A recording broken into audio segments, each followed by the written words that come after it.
স্বামী বিবেকানন্দ বলছেন, মানব প্রকৃতির মধ্যে যাহা কিছু বীর্যবান, যাহা কিছু মঙ্গলময় এবং যাহা কিছু ঐশ্বর্যবান, সে সবই ওই ব্রহ্মসত্তা হইতে উদ্ভূত, এবং যদিও তাহা অনেকের মধ্যেই সুপ্তভাবে বিরাজমান, তথাপি প্রকৃতপক্ষে মানুষে মানুষে কোনো প্রভেদ নাই, কারণ সকলেই সমভাবে ব্রহ্মের সহিত অভিন্ন, যেন এক অনন্ত মহাসমুদ্র পশ্চাতে বিদ্যমান রহিয়াছে, এবং আমি ও আপনারা সকলে সেই অনন্ত মহাসমুদ্র হইতে একটি তরঙ্গরূপে উত্থিত হইয়াছি।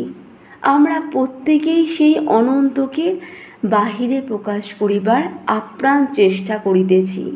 সুতরাং সুপ্ত সম্ভাবনার দিক হইতে দেখিতে গেলে সেই সচ্চিৎ ও আনন্দময় মহাসাগরের সহিত আমরা স্বভাবতই অভিন্ন। সেই মহাসাগরে আমাদের প্রত্যেকের জন্মগত অধিকার রহিয়াছে। আমাদের পরস্পরের মধ্যে যে পার্থক্য, তাহা সেই ঐশী সম্ভাবনাকে প্রকাশ করিবার তারতম্যের দরুন ঘটিয়াছে।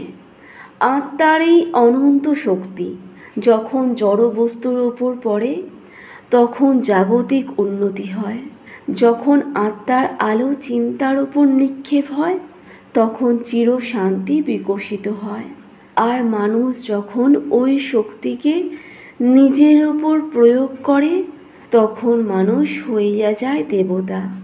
অতএব তোমার ঐশী শক্তি ও দিব্য সত্তাকে তুমি প্রকাশ করো, তাহা হইলে দেখিতে পাইবে সঙ্গে সঙ্গে সব কিছুই সামঞ্জস্যপূর্ণ হইয়া উঠিবে।